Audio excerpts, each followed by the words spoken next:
I'm Roger Grossman, sitting in for Woody Zimmerman here on...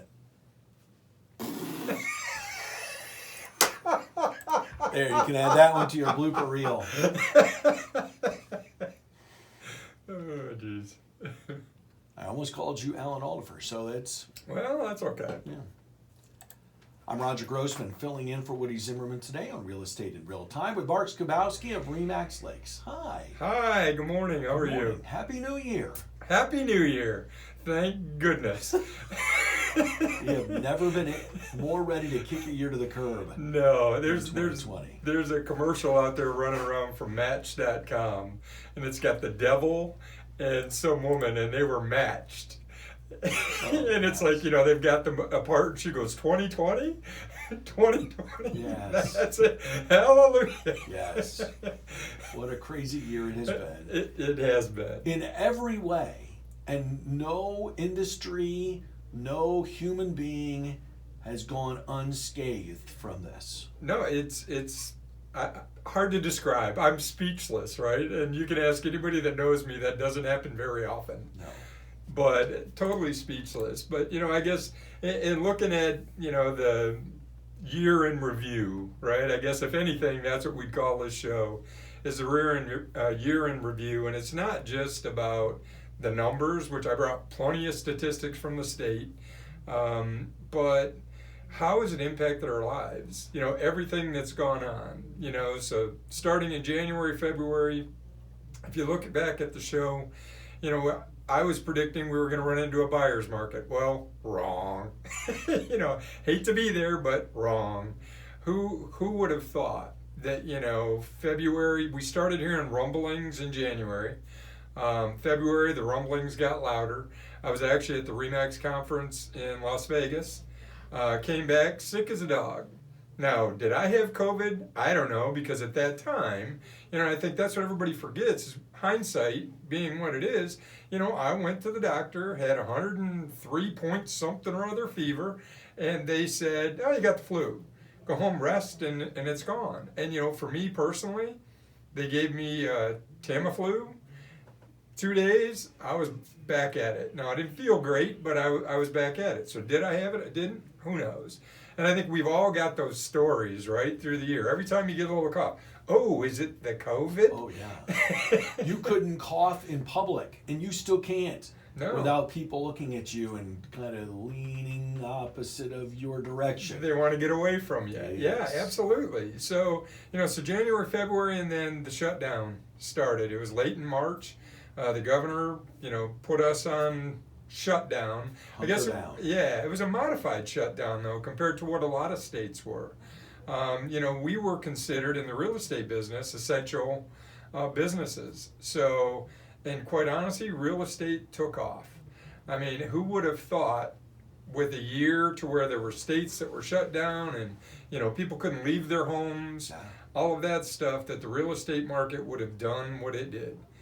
But it did. So, but along with that, there were a lot of changes for us in the industry as far as how we interacted with clients, how we conducted showings, how we interacted with sellers, the expectations of sellers for buyers that are coming in.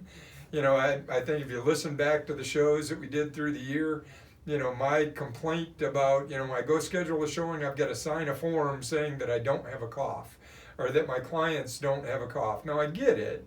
People are trying to protect themselves, but I think it all rolls into this liability issue that ultimately the federal government's going to have to take on. Because, I'm predicting the future. I'm usually wrong, so take that for what it's worth.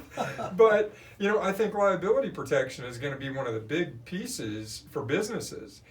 Should I open my doors, because what if somebody says they got COVID from coming into my business, right? I mean, it's just crazy. So that has changed. Our whole perspective on showing homes has changed. Well, and in your case, you're not even talking about somebody walking through your doors in North Webster.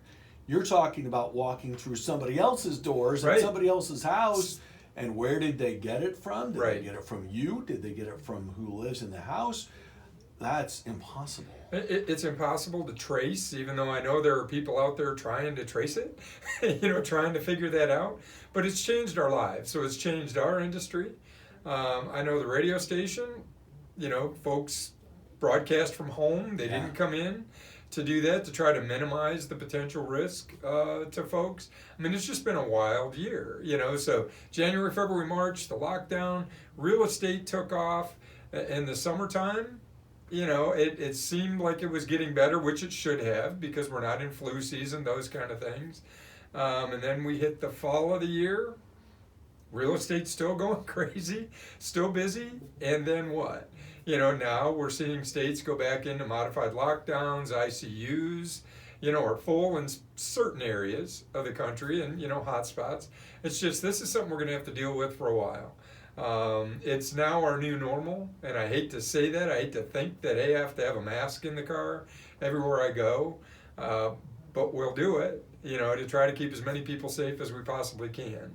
And in the real estate side, that's what we were really guiding buyers and sellers towards. Do you really want to go? Is this, do you need to move? Let's protect each other and be as safe as we possibly can. Obviously, there have been many detractions, things that aren't good. This has not helped in this area, not helped in this area. But in a lot of industries, it's forced people to be more creative and to come up with new ways. Yeah. From the real estate market standpoint, I would assume this has made you more efficient for that very reason, because people don't want to just kind of randomly go sniffing around. When they want to go see a house, they're serious about a house. They're serious about buying. If they're going to put their health at risk. Yeah. And I guess maybe it took this to get that to that point. Yeah. So. All right, let's take a break. We'll come back and talk more with Mark here on Real Estate in Real Time.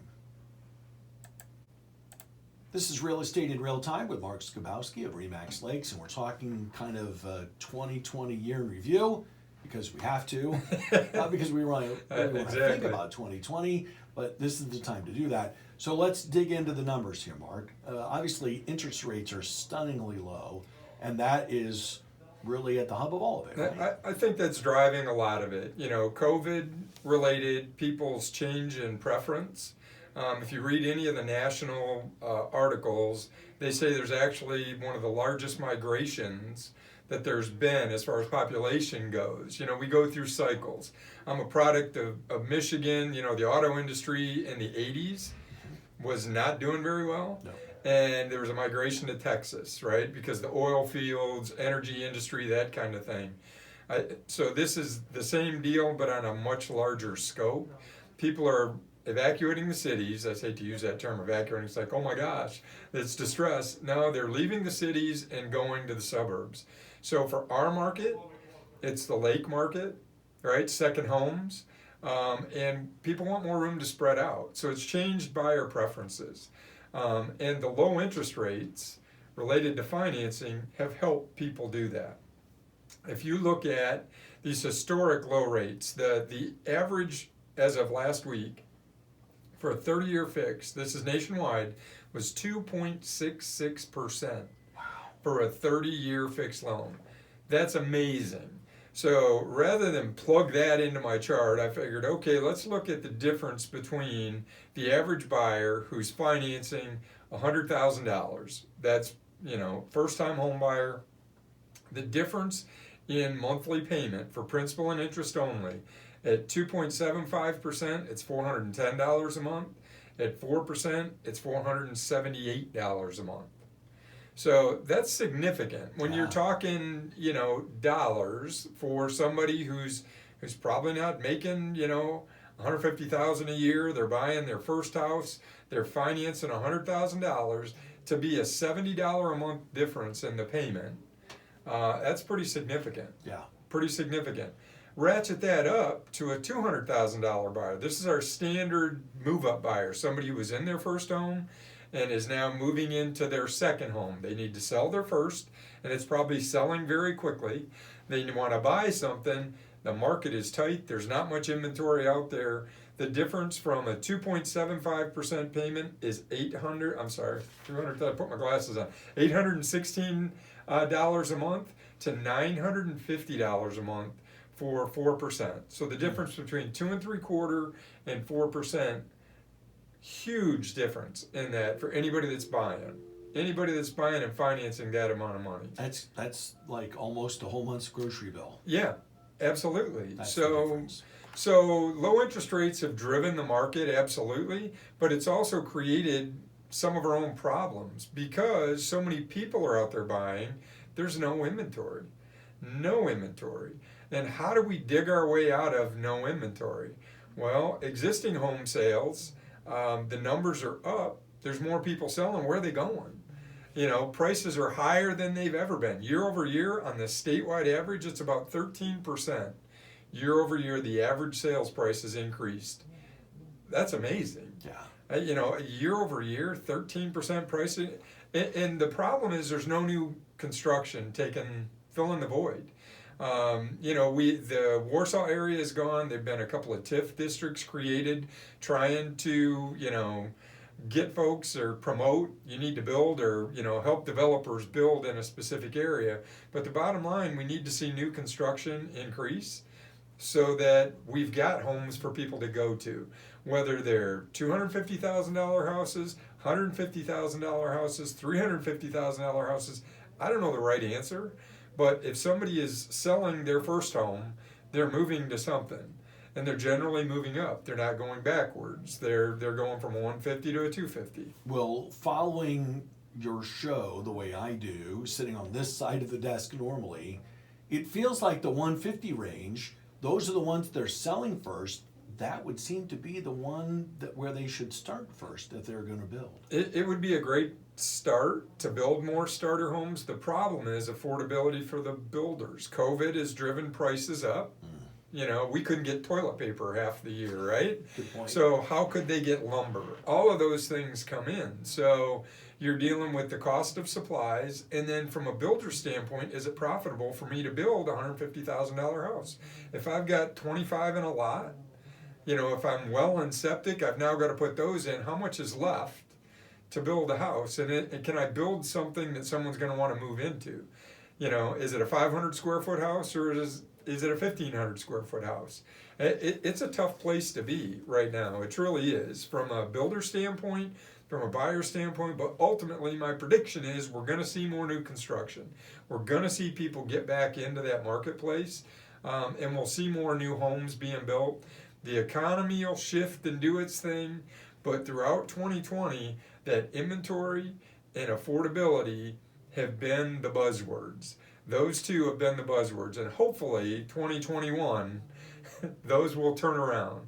Price appreciation will slow down to where more people can afford to buy homes, and there will be more inventory available for folks to move into. And the 4-bedroom home is about to become a regular thing, isn't it? It is. People that are working from home, the potential for working from home, kids schooling from home, you know, you need more space. Whether it's a 4th bedroom or whether it's a basement, the demand for those types of homes are definitely going to continue. Because if you're going to be stuck at home, you got to get away from each other. You want to get away from each other, absolutely. Houses with basements, finished basements, all those things are really going to be vital in 2021. I would agree with that. Give us your contact information, please. Sure. Websites, lakes-realtors.com. Phone numbers, 574-834-1233. Happy New Year. Happy New Year to you, mister.